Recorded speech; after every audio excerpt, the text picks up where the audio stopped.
Coming up next on Tech News Weekly, it's me, Jason Howell, my co-host Mikah Sargent, and we start off talking with Dan Moren from Six Colors. He walks us through the big news from Apple's WWDC Developer Conference earlier this week. Then we speak with Scharon Harding from Ars Technica, who talks through the EU's new policy on requiring USB-C for charging in smartphones. Very interesting stuff. Then Mikah shares his story of the week. Meta killed its wearable, but the technology from that wearable could signal kind of the direction for the future of augmented reality. And finally, I surprised Mikah with some choice images that I created with Dall-E Minim. You won't want to miss it. That's up next on Tech News Weekly. Podcasts you love. From people you trust. This is TWiT.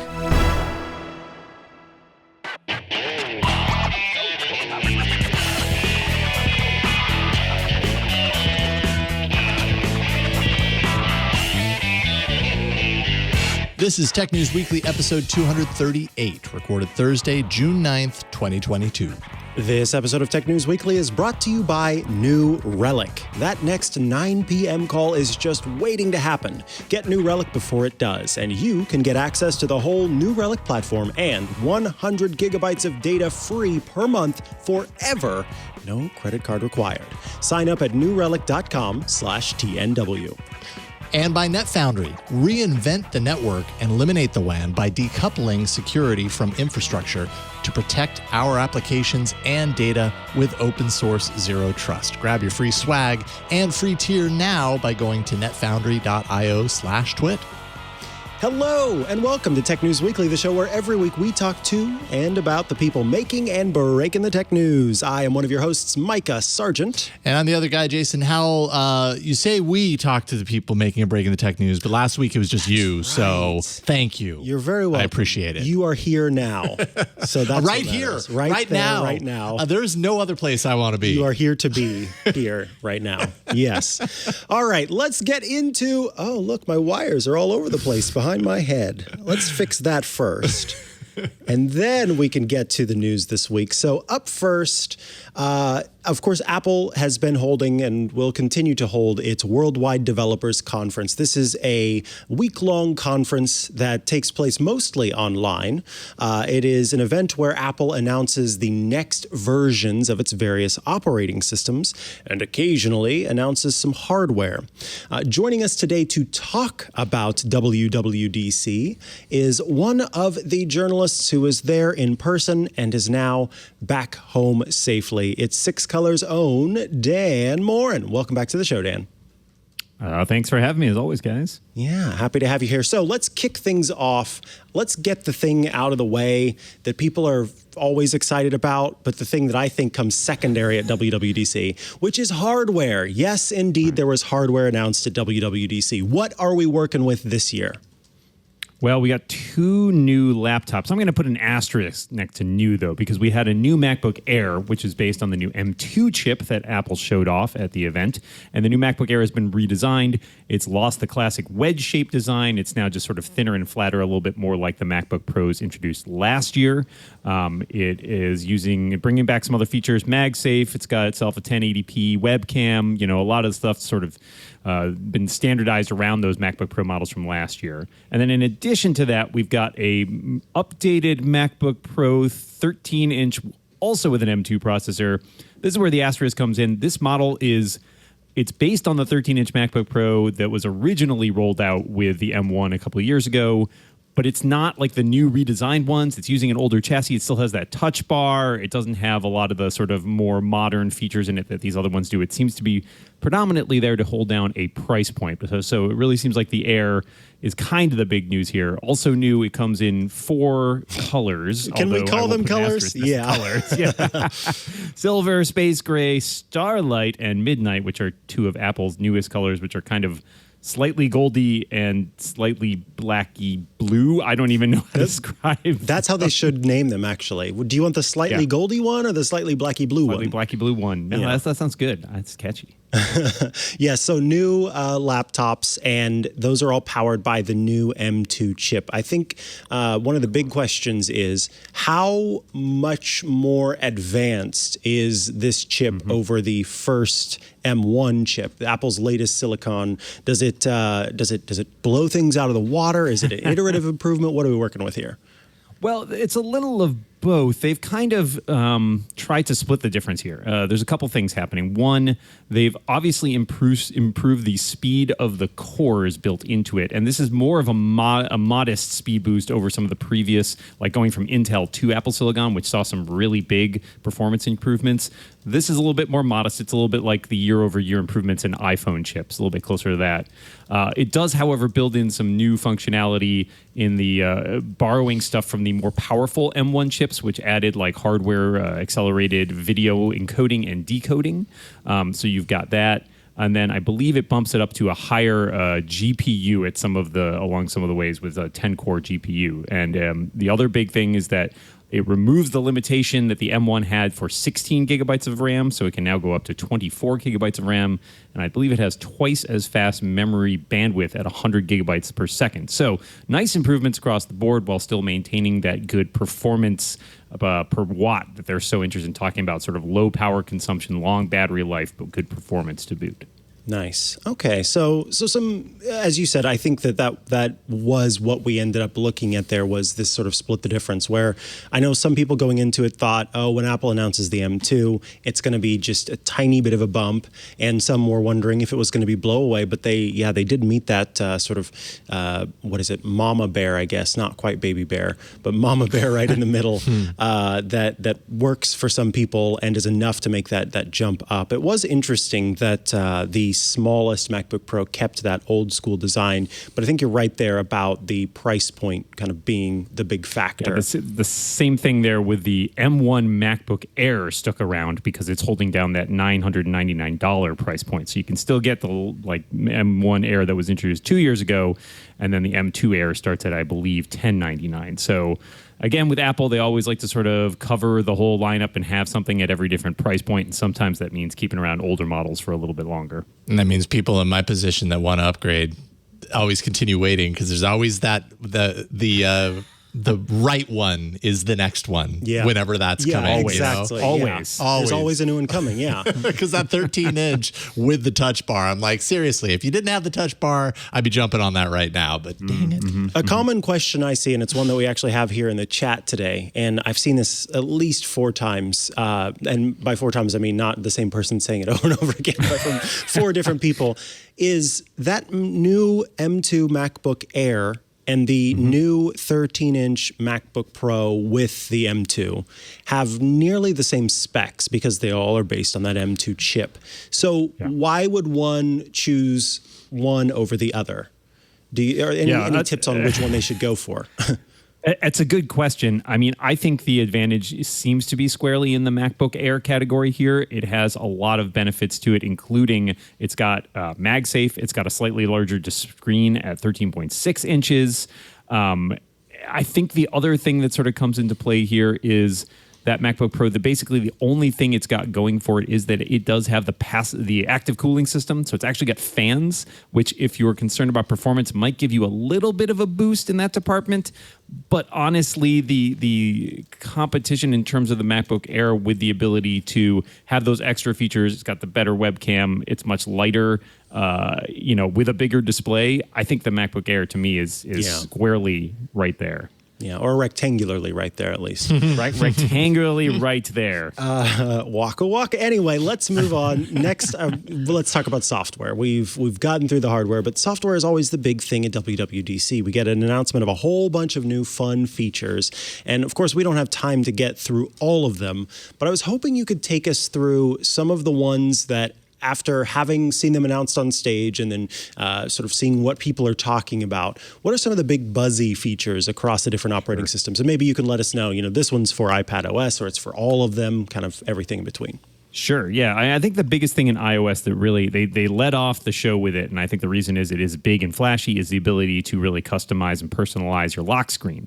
And Apple's taken an approach of basically stealing its best ideas from the Apple Watch in this regard, essentially turning your lock screen into kind of a watch face. So that means the ability to customize things like the font and color of the clock that's on there, but it also means adding complications, or in this case, widgets, basically little glanceable pieces of information that can be pulled in from apps so that you can look down and see what the weather forecast is, or how close you are on your fitness rings, or what your next calendar appointment is, all on the lock screen without ever having to open your phone.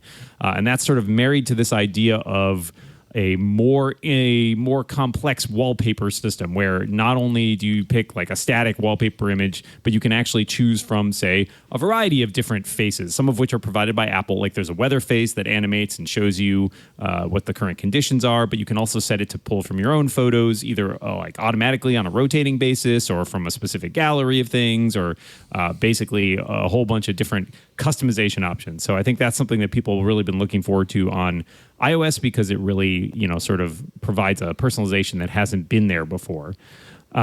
On the iPad side, and sort of connected to, this is also on the Mac, but I think it's a much bigger deal on the iPad side, is this new feature called Stage Manager, which is bringing some of the best parts of the Mac multitasking system to the iPad. If you've used multitasking on the iPad so far, oftentimes it's limited to that split view mode, right, where you got two apps and they're side by side, and that's basically all you can do.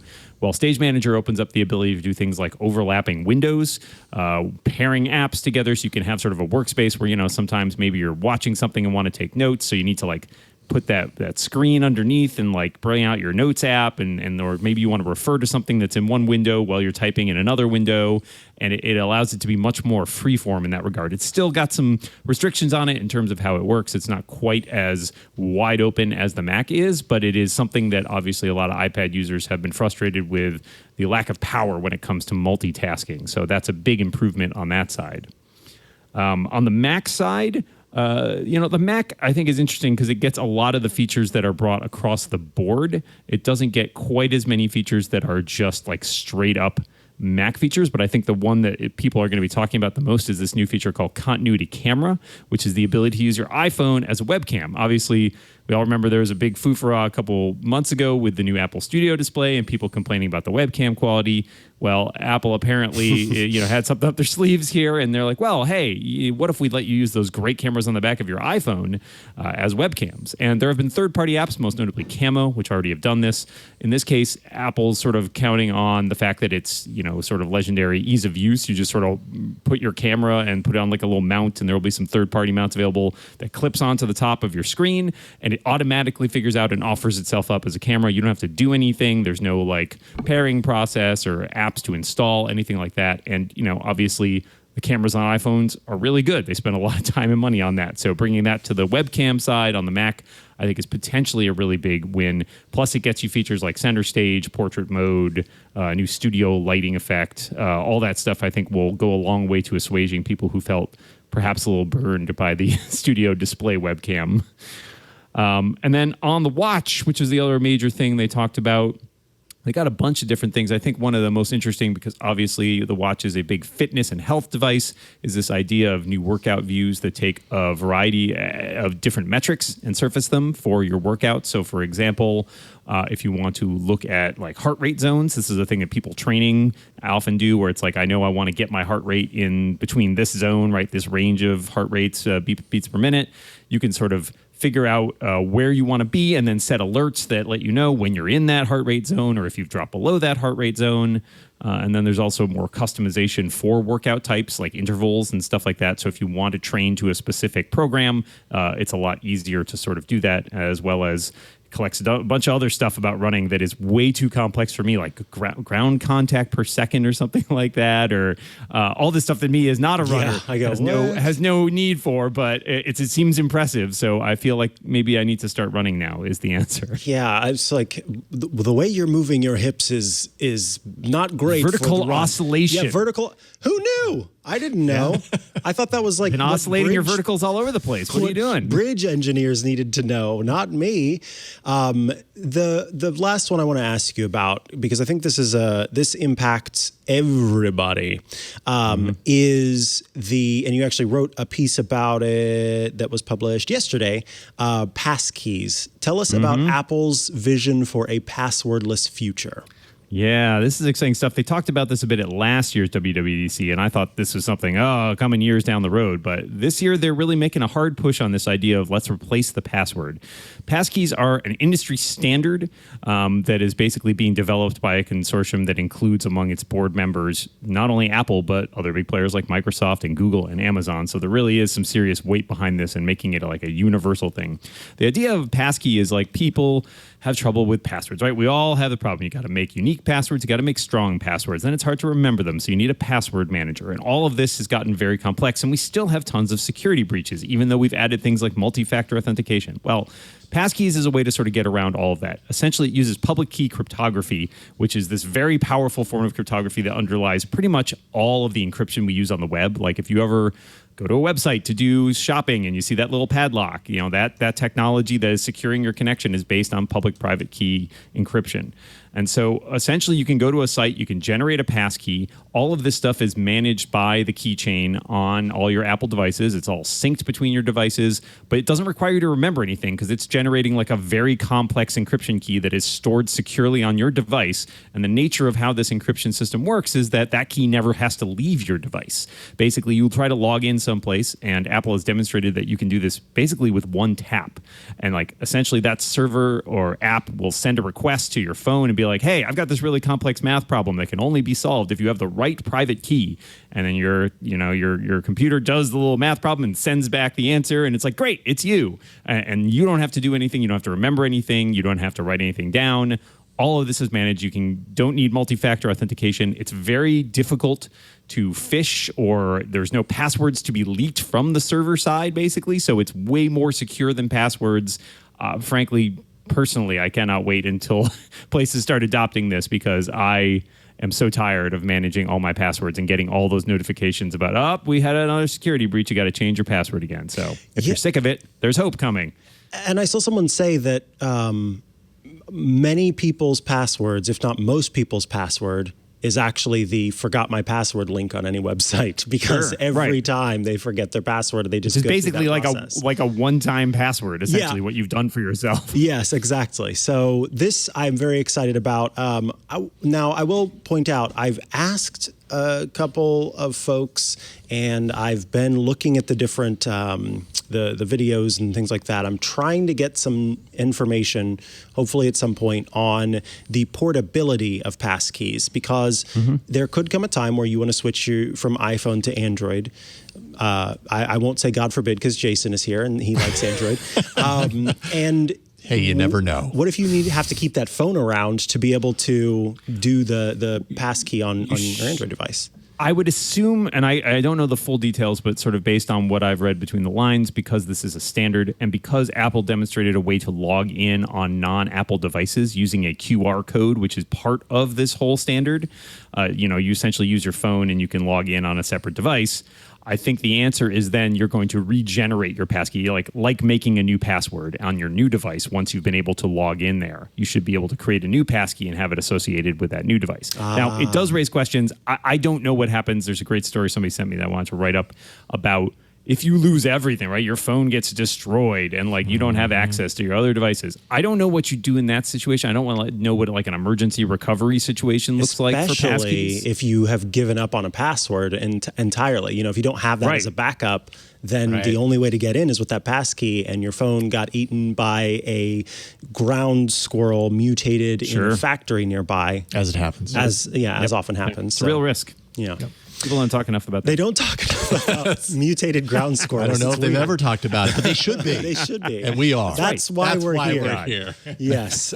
Now. We are here now. Anyway, Dan, it always comes full circle. Thank you for joining us today to talk about WWDC. Of course, lots that got announced. We'll be keeping our eyes on that. Folks can head to sixcolors.com to check out all the great work that you're doing there and stay up to date. But if they want to follow you online or, find your work, where should they go to do so? Yes. Well, you can find me on Twitter at dmoren, and my website is at dmoren.com, where you'll find links to all the places I write and podcasts, including the great Clockwise podcast that I do with Mikah every week, It is a great as well podcast. as my my science fiction novels, which are prominently displayed behind me on a shelf. So you can find links to those and where you can buy those over at dmoren.com. Excellent. Thank you, Dan. We appreciate it. Thank you, Dan. Thanks, guys. Take it easy.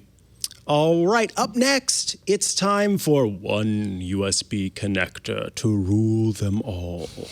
Or so says the EU anyway. Before we get to that, though, let us take a break so I can tell you about New Relic, who are bringing you this episode of Tech News Weekly. If you are a software engineer, you've been there. It's 9 p.m.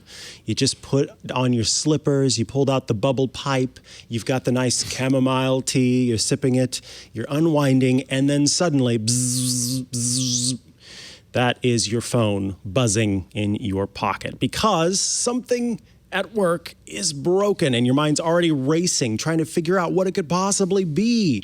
Is it the back end? Is it the front end? Is it global? Is it the server? Is it the network, the cloud provider? Slow running queries? Did you introduce a bug in your last deploy?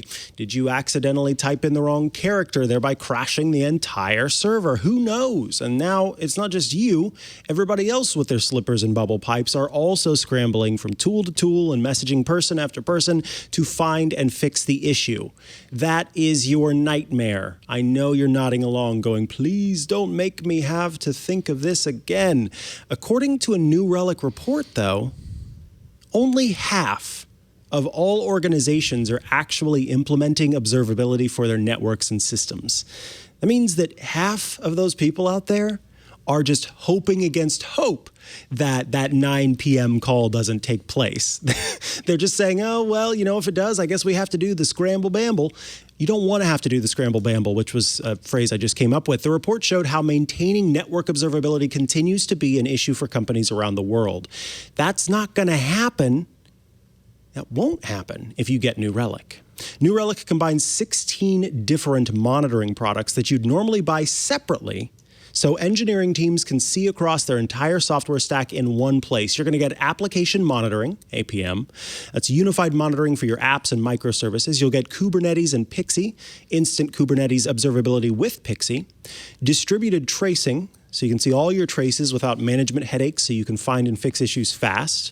Network performance monitoring, that means you can stop guessing where performance issues start and ditch data silos for a system-wide correlated view, plus so much more. And more importantly, you can pinpoint issues down to the line of code, so you know exactly why the problem happened and you can take care of it super quick. That's why the dev and ops teams at DoorDash, you've probably heard of them, GitHub, oh, you definitely heard of them, Epic Games, and more than 14,000 other companies are using New Relic to debug and improve their software. This just seems like a no-brainer to me. Why not install this and make sure that you know exactly what's going wrong the moment it happens? Whether you run a cloud-native startup or a Fortune 500 company, it takes just 5 minutes to set up New Relic in your environment. That next 9 p.m. call is just waiting to happen as your bubble pipe is blowing bubbles into the air. Get New Relic before it does, and you can get access to the whole New Relic platform and 100 gigabytes of data free per month forever. And get this is with no credit card required. So why not give it a try? Sign up at newrelic.com/TNW. That's NEWRELIC.com/TNW. If you've forgotten, newrelic.com/TNW. Thank you, New Relic, for sponsoring this week's episode of Tech News Weekly. Jason Howell, tell us about our USB future. Oh, well, I got to say, I've been living in the USB-C future for quite some time now. And apparently, whole lot more people are about to experience this in a couple of years if the EU, well, it seems like the EU is going to have its way. The EU is making a lot of news lately as it's making moves to regulate various aspects of how the tech companies, the big tech companies, are doing business. The latest move is an agreement to require the use of USB-C charging in a wide swath of electronics. And joining us right here, right now, to talk about the details of this agreement is Scharon Harding from Ars Technica. Welcome to the show, Scharon. Thank you. I'm so glad to be here. I'm glad to have you here. Thank you for hopping on to talk about this. So this story definitely caught my attention. I'm an Android user. Been, I would say in the Android world, USB-C has been a port technology for charging, for data transfer, for quite a while. It took a couple of years for all of the Android devices to kind of move over, and now it's to the point where if you get a USB, an earlier form of USB port, it just feels archaic and like, what the heck are you doing? Apple, of course, different company. They have different standards there. So we're going to talk about all that and how this USB-C requirement in the EU actually impacts all of that. But first, tell us a little bit about this agreement specifically, what it calls for exactly, and kind of how wide that net goes. Okay, yeah. So what's been announced this week is a provisional agreement between the European Union's Parliament and Council outlining what this USB-C mandate, so to speak, will look like. So what they decided is across a number of consumer tech categories, so we're talking smartphones, digital cameras, tablets, handheld video game consoles, e-readers, earbuds, headphones, headsets. Any of those products that have wired charging will have to offer USB-C charging by the fall of 2024 is what they're looking at. So the Parliament and Council still have to formally sign off on all this. But once the law takes effect, laptops will have 40 months to comply as well. So also in this agreement is what they're calling a harmonized charging speed for devices in those categories that claim to have fast charging. And also in the agreement, the EU decided that vendors will have to provide information on charging characteristics like charging speed. And when shoppers buy one of these products in those categories, they should have the option to buy it with or without a charger. Okay, well then that's a lot more than just the USB-C requirement specifically. So I'm happy you kind of split that out as well. That's important. What was the driving force? Like, is the EU talking specifically about the why here? Are they, I mean, obviously they've mentioned e-waste as one example and all that, but did they spell that out exactly, like what the driving force is for this? Yeah, so e-waste is a big one. According to the EU, they believe that chargers account for about 11,000 tons of e-waste per year. So that is definitely a big driver. The other driver behind it is the idea of giving consumers more choice and more information. So this has actually been a long time coming. Parliament has been pushing this for 10 years. And in September, you might have heard the European Commission also made news as it announced its plans to enact legislation around this. So we've had some time to kind of wrap our heads around this. But also in terms of the why and the idea of, giving consumers more information and power, the EU believes that shoppers will save up to 250 million euros a year on unnecessary charger purchases. And then, by giving consumers information on things like charging speed, they believe it'll make it a little bit easier for consumers to make the right purchasing decision so they don't have to, end up buying a new one down the line and throwing that one out anyway. Yeah, I know. Well, I mean, here at TWiT in particular, like we are practically swimming in technology. And so I'm sure we all have, like I have a drawer in my office just around the corner, and the middle drawer of this filing cabinet is filled. Like you can hardly even close the drawer because I've got so many chargers and cables, and that's what we're talking about as far as e-waste is concerned. But not everybody has that. Like I realize that we kind of live in a we work here at a company where our business is technology. Not everybody's going to have that technology. Like, do they make any sort of comments or claims around what companies, might do in that regard? Like, I'm assuming a lot of companies are going to be cutting down on the chargers that they include in packaging, but those chargers are still necessary. Did they address that at all? I mean, that is a concern, especially, I'm sure we'll get into this as we talk about Apple and all the Lightning chargers that are already out in consumers' homes and in stores and in the tech ecosystem. So I think that is a big point that companies and people that aren't so excited about this are bringing up.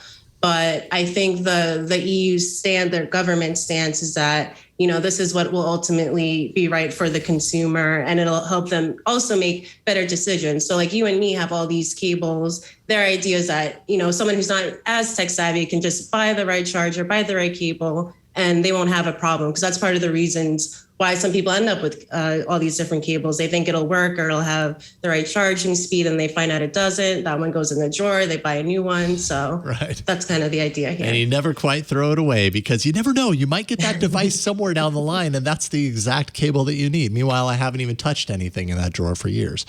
So as I said at the top, Android devices in particular have been using USB-C widely for a number of years now. Apple, as you mentioned, seems to be the company, at least as far as smartphones are concerned, that is likely to be impacted the most here. Has there been any sort of response from Apple in reaction to this? Because, I mean, that seems to be the headline, and a lot of the pieces that were written about this is, Apple's going to have to make some big changes in the next couple of years.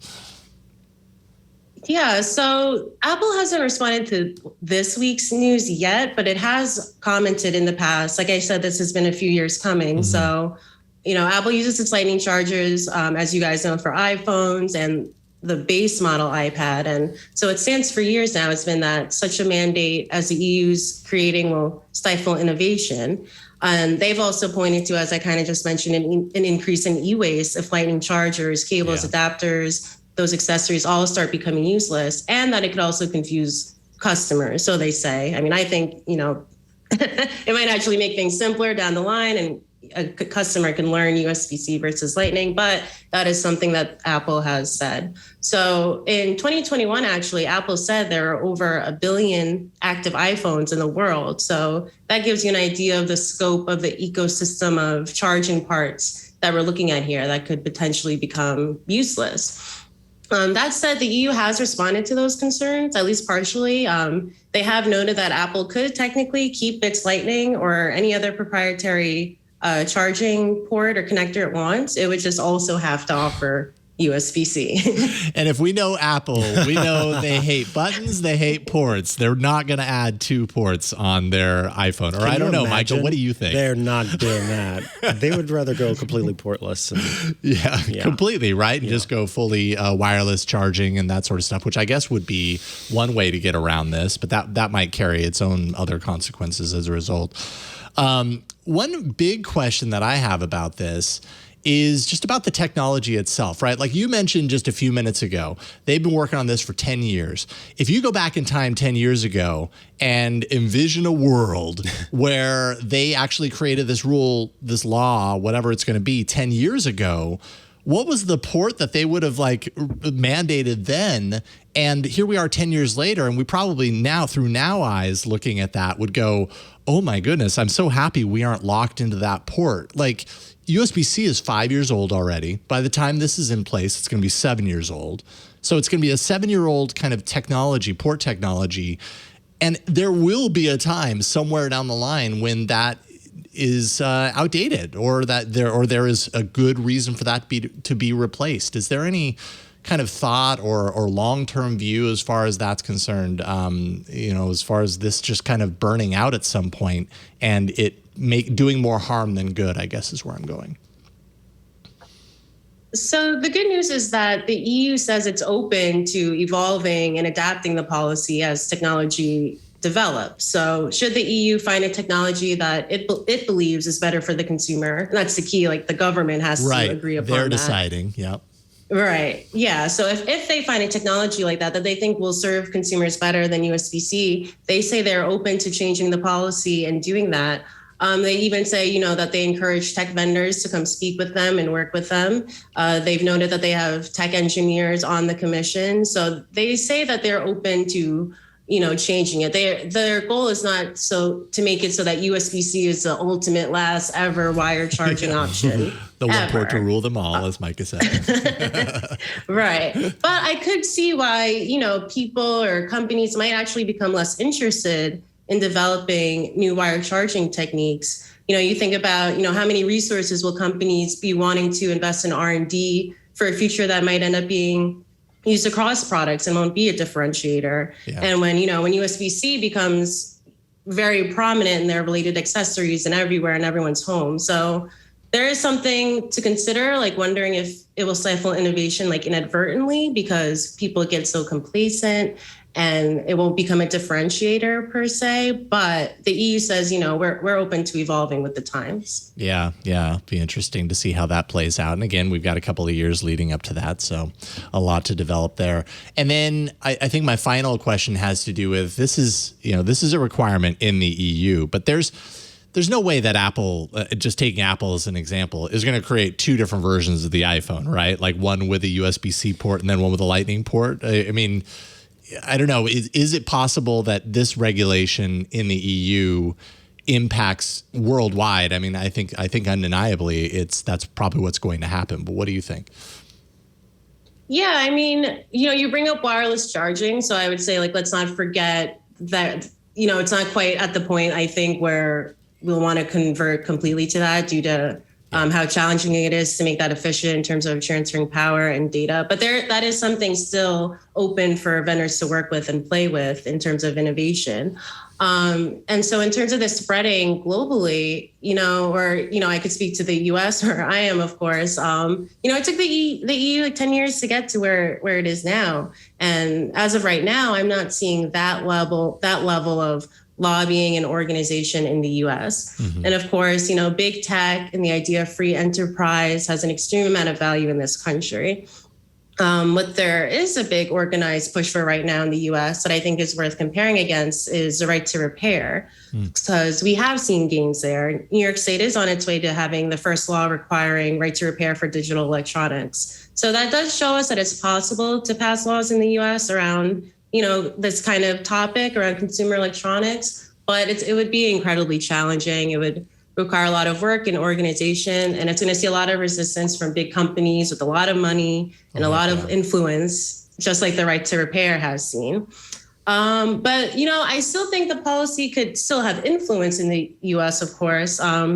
You just might see companies taking things into their own hands. Like last year, France passed a law requiring tech vendors to provide repairability ratings. And vendors like Samsung and even Apple just started sharing their repair manuals, including outside of France. So that's a possibility that companies just might start, taking their own steps toward it without the law getting involved. And there's also the possibility of, standardization, like we've seen with other technologies, HDMI, DisplayPort and such, where we see big tech companies coming together and developing their own agreement without getting the government or legal mandates involved. And I think, it's also worth noting that this law going in the EU, this law going in the EU does have a lot of Americans and consumers talking. So if opinions and desires start to shift, that could be a driver for product change as well. No question. I mean, I think, everybody who has these devices has felt the tug that happens when you've got a device but you don't have an easy to find charger somewhere or whatever. Just the fact that there are so many different standards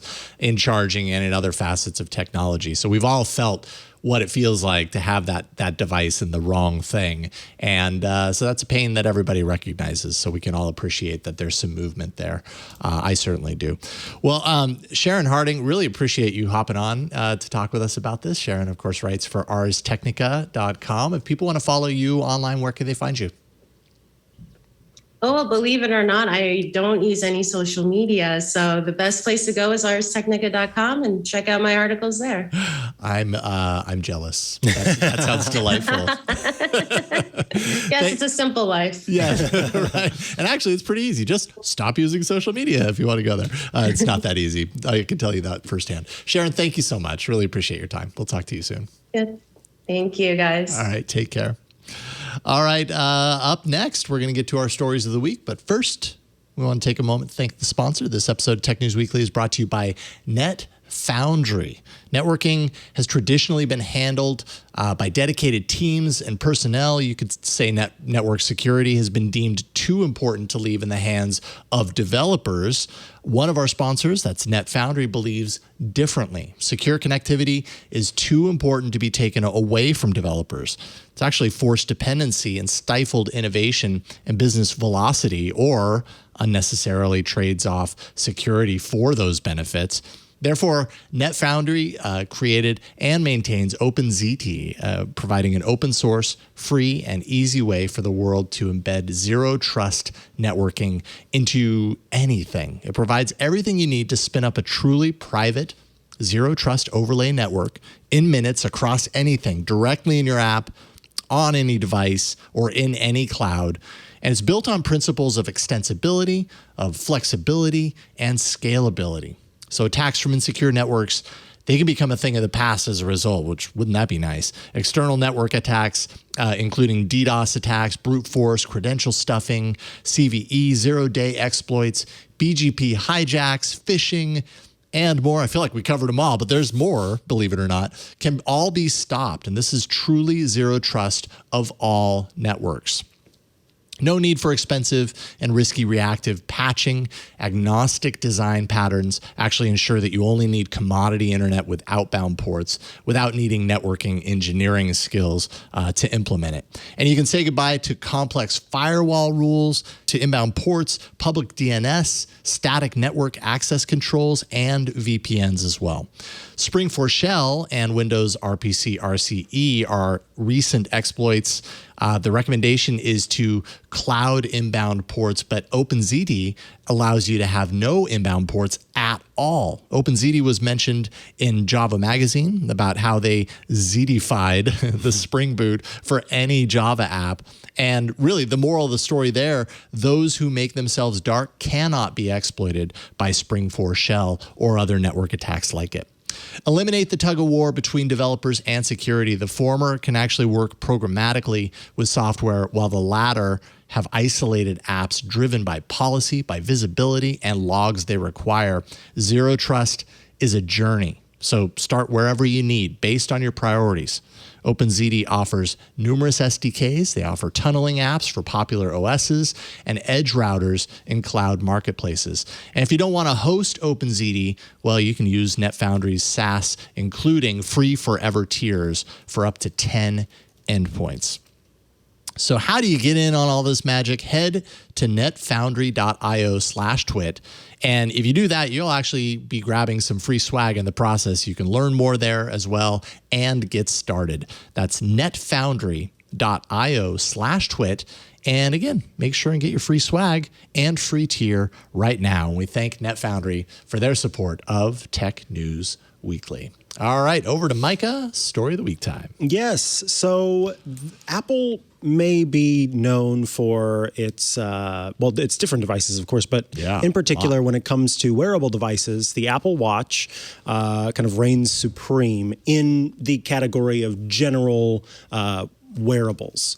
Not so much for the very specific situations like folks who are who are runners.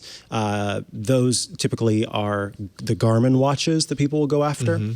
But it's not the only company that is working on wrist wearables. And there's just a story published on Bloomberg about one device that Meta, which was formerly known as Facebook, was working on. And this device was an Apple Watch rival that had 2 cameras. So the Apple Watch has precisely 0 cameras. This device had 2 cameras. There was a camera on the front that was located below the display, and then one on the back that would sit against your wrist. Now, Bloomberg says that second camera was made so that users could remove the watch face from its strap. So I guess like the watch puck itself could come detached from the strap. So it kind of like clicked into place. It could come detached, and then you could take photos with it. So you could lift it up and take photos with it. Okay. All right. But Exactly. It's like, wait, huh? Because all I can think about is how our skin has oils. Yeah, and they would have smearing up the camera. Covered that lens in oil. I don't know what they were thinking. Maybe there was something there, or maybe not, because now they're not doing this. Right. So they've halted the development of this device. But one of the other things, and one of the more important things, is that they were hoping to use this device for what's called electromyography. So for folks who aren't in the know, which is probably quite a few people, electromyography is looking at the electrical signals from nerves. So our nerves obviously are just a series. It's like we have wires inside of us, and these wires communicate. The central nervous system sort of can send out messages throughout our whole body, and that's how I'm able to do this weird thing I'm doing with my hands and arms in front of the camera. And the idea is that if a device can read the signals that your brain is sending to the different parts of your body, and in particular, your wrists are connected to your hands. The wrist bone's connected to, then you would be able to take that information and apply it to virtual space. Yes, because Meta, the metaverse company, of course, is not concerned about, but is interested in the ability to interact in virtual environments in ways that are less limiting. Facebook, which is now Meta, is big on the way that they've got the Oculus Quest 2, and one of the things that they love to tout is its ability to just use your hands as controllers. The little cameras that are all around the device itself are all looking, and they can, in some cases, I find it's not very good, but it's okay, recognize your hands and then recognize the movement of your fingers. And the idea is that, or the thought is that, obviously the more friction you add, the less likely it is that a person is going to want to do any given task. Fair. So strapping on an Oculus Quest headset and then figuring out how to put on those controllers and hold them just right and make sure that the wrist straps are on and that you then have to learn these controls, all of that adds friction to the experience. So if instead all you had to do was wear a watch that you already had, or maybe in the future, when you buy an Oculus Quest 2, it comes with 2 wristbands. So much easier to just slide some wristbands on, put the headset on, and the wristbands, along with the cameras, are both working together to figure out what your fingers are actually doing. And suddenly you have a lot more information about the interactions that you're doing. That's fascinating. Right? So it's a pretty cool idea. And what's fascinating too is that the Apple Watch has some accessibility features where I don't think that, and don't quote me on this because there are a few ways that exactly how this could work. I don't think that they're using electromyography, meaning I don't believe that they're reading the electrical signals in your wrist.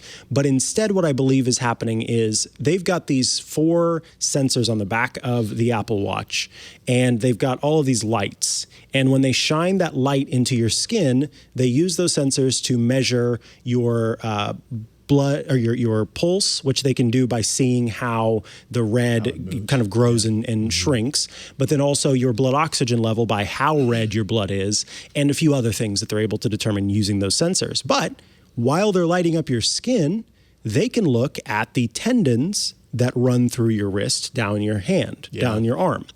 And so there are actually accessibility features for the Apple Watch where making a fist or doing a pinch will actually control things on your Apple Watch's device, on the Apple Watch device. So that is kind of another way of thinking about it. You could then put on a wristband that is just lighting up inside of your wrist and looking at how you're moving your tendons. That's another kind of technology that could be used. So all of these companies seem to be working on ways to make it seamless for people to use augmented reality glasses or VR headsets or mixed reality devices.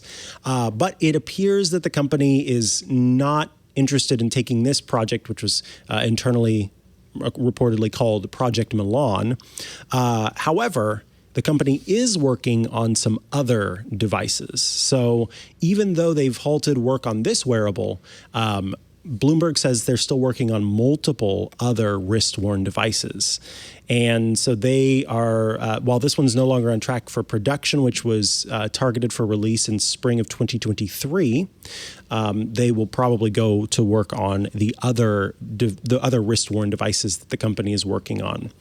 And you can kind of get some insight on where maybe the company is going based on what we know about this one. According to Bloomberg, again, it said that the watch included a notification center, a lock screen. It didn't have a built-in app store, but you would manage apps and features from your Facebook account. And then you could post details of your fitness activities and achievements directly on Facebook or Instagram, like Instagram stories.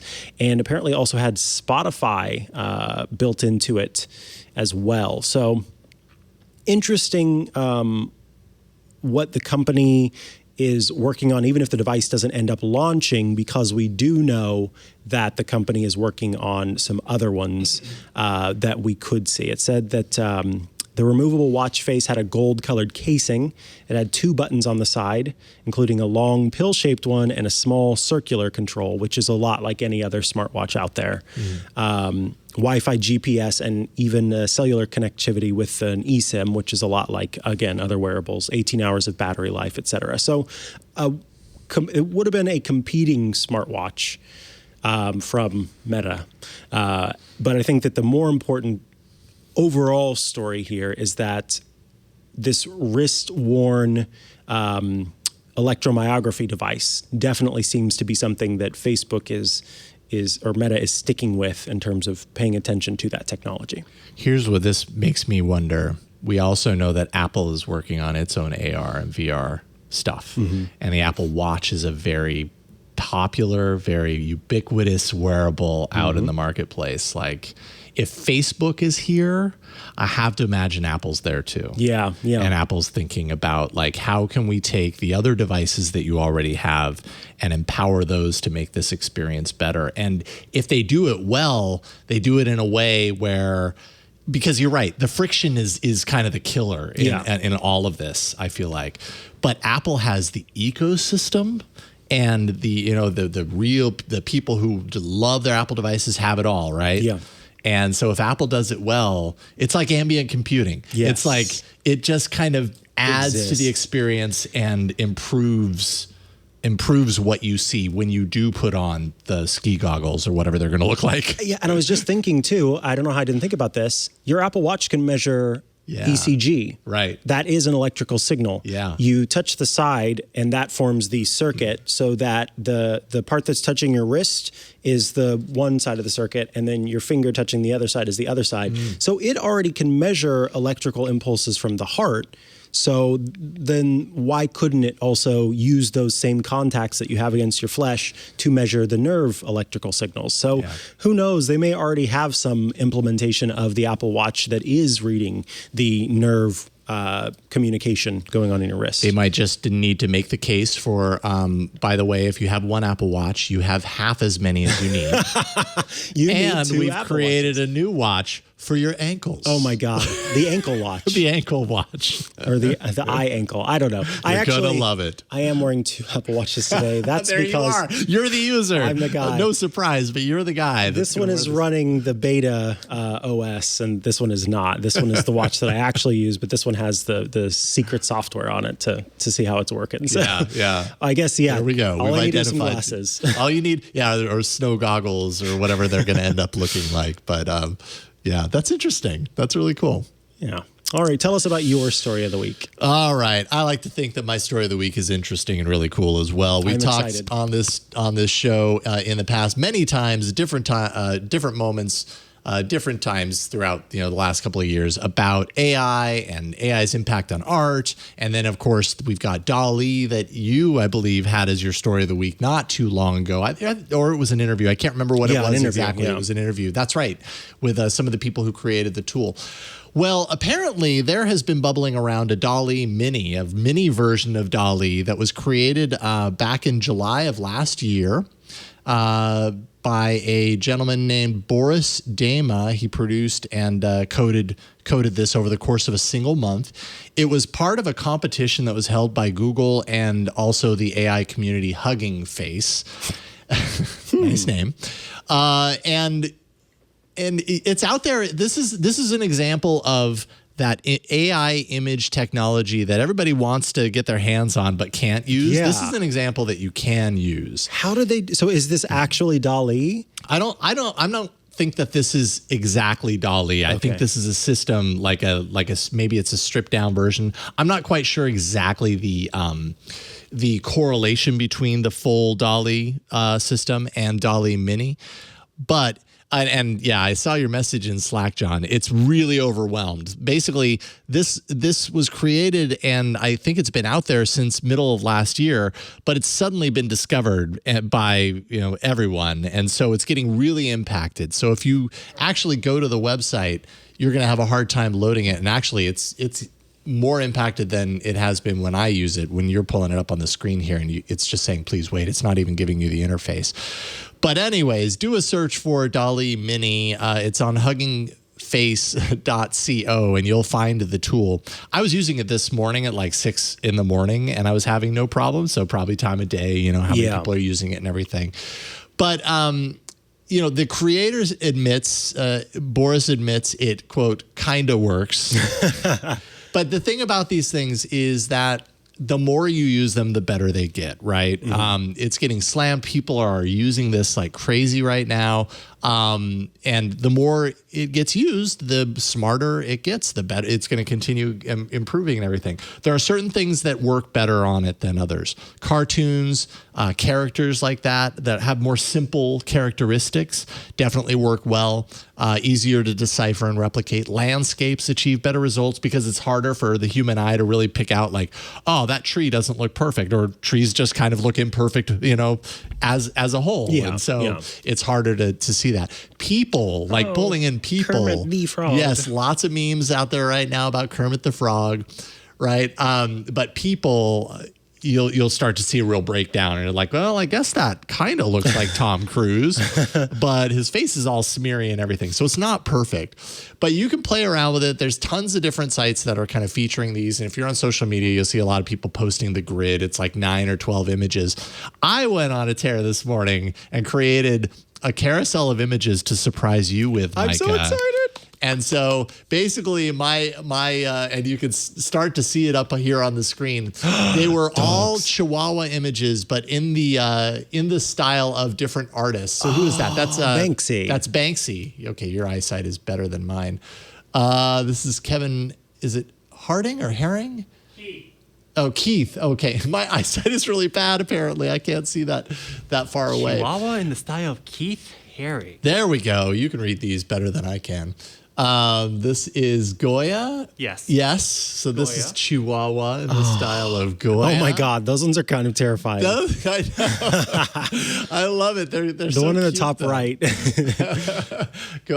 Chihuahua in the style of Johannes Vermeer. Vermeer. There you go. In the Frida Kahlo. Oh, Those are pretty cute. I really like those a lot. Basquiat. There you go. Whoa, I love that one in the bottom right. It feels super, what is it feels like it's cave drawing almost. Go back to Basquiat. Oh yeah, you're back on it. Oh yeah, totally.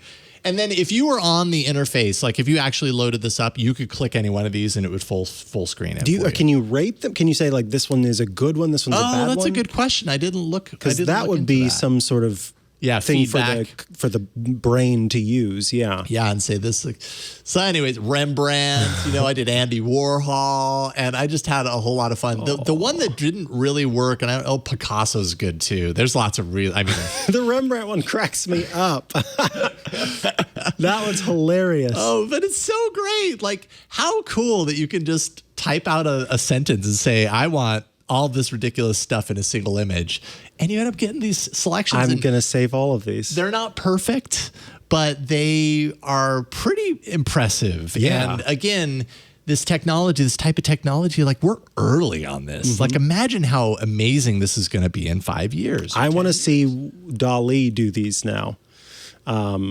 You know Oh what I yeah, mean? like the real, yes, like the full blown Dall-E. I mean, Yeah. man, I can't wait till we get access to that. If it happens, I signed up for access, but I don't know what their rules are. Yeah. So I don't know, because that's the thing. I don't know if this person who made this got access to the Dall-E tool set or whatever.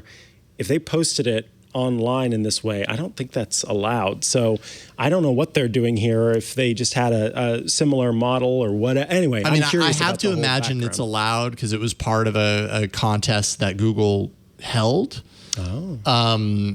In collaboration with whatever that site was. I'm looking through my notes. Hugging Face, or Yeah, Hugging Face. Yeah. So it was like an official, legitimate thing. So I don't understand the relationship between full scale Dall-E and this, but nonetheless, if you have a creative combination of things that you want to see how a computer does on it, go for it. I did try plugging in like Mikah Sargent in space and a few others. I put Leo somewhere, but it doesn't, like, it has to be trained on images, right? Yeah. And while you and Leo are very well known in tech circles, I don't know if the creator of this tool No reason why knew they to should have feed our you photos. into the Yeah, exactly. But I tried. I was like, oh, It would let's see be what it comes up cool with. if it could pull from like an image search and pull that into its own, machine Yeah. learning model, and then take Or if you that could, photo. Or if you could upload, and say, these I are want 100 this images photo. of me. Yeah. Or I just happen to have 100 Yes, images of me. So, anyways, I thought That's that so was really fun. cool. No doubt, if you're online on social media, you're going to be seeing a lot of these in Instagram and Twitter. And try I to know find I've some been seeing them for off-peak a while. hours. But yeah, try it out yourself and see what you come up with. And maybe your experience will be better than John's right now. He's still waiting. And even when you get through, you'll put through a search query and you hit go. And like 9 times out of 10, it'll pop back an error message that says we're too overloaded, and you just kind of keep going. Set an alarm for 3 a.m. Play around with Dall-E Mini. A lot of fun and just really compelling to see Agreed. this technology kind of improving and democratizing and everything. So there you go. All right. Oh, wait a minute. Where are you? A new demo will be better. Oh, maybe they're changing it is now available. Okay, yeah, so click that. There you go. Okay, so now you have your field. So what is the query that you want to do? You like bagels? Bagels in space, sure. And it does take. See, so you get that error message, and I was just like, hit I enter. was ready to go. No, See some bagels and even no. once you put it through, it takes like a couple of minutes. So it'd be hard to get a follow up on this, but I would just keep on going. I had like 3 or 4 different windows open. Oh, nice. And just hopping It's like through them and stuff. when you try to order a Pixel phone. Yeah.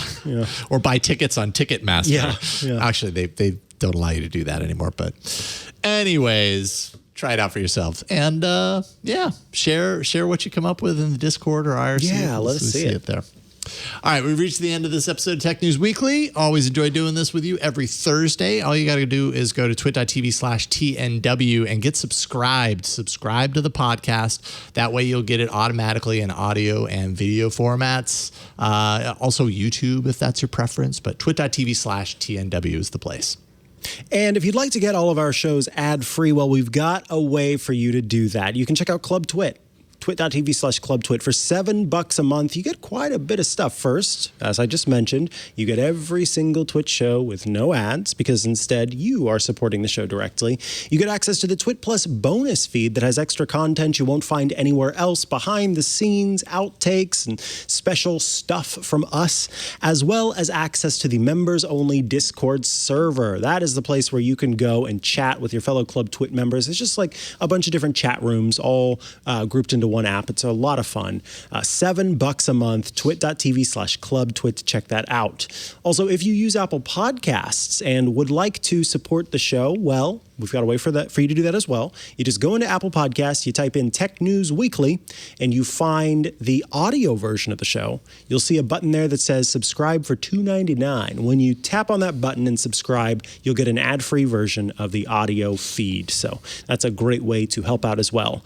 If you would like to follow me on social media, I am at Mikah Sargent, or you can head to chihuahua.coffee. That's CHIHUAHUA.coffee, where I've got links to the places I'm most active online. Check me out on Saturdays with Leo Laporte, where we host the Tech Guy Radio Show. It's a show heard around the world and answer your questions about tech. And on Tuesdays with Rosemary Orchard for iOS Today, where we talk all things iOS, tvOS, watchOS, HomePodOS, etc., etc., etc. Jason Howell, what about you? Well, pretty easy. At Jason Howell on Twitter. That's one of the few social media networks I update on a regular basis. So at Jason Howell, find me on Twitter. You can also find me on All About Android, twit.tv/AAA, every Tuesday, talking Android. And we talked about the USB-C story and a number of other stories from the last week. So check it out there. Big thanks to John here in the studio for chipping in today and doing all the things you do. Big thanks also to Burke for testing our interviews before the show to make sure that they're good and ready for the live show. And thanks to you at home or wherever you happen to be watching and listening. We couldn't do it without you either. We'll see y'all next time on Tech News Weekly. Bye, everybody. Goodbye. Bye. Did you spend a lot of money on your brand new smartphone and then you look at the pictures on Facebook and Instagram and you're like, what in the world happened to that photo? Yes. You have. I know. It happens to all of us. Well, you need to check out my show, Hands On Photography, where I'm going to walk you through simple tips and tricks that are going to help make you get the most out of your smartphone camera or your DSLR or mirrorless, whatever you have. And those shots are going to look so much better. I promise you. So make sure you're tuning in to twit.tv/hop for Hands On Photography to find out more.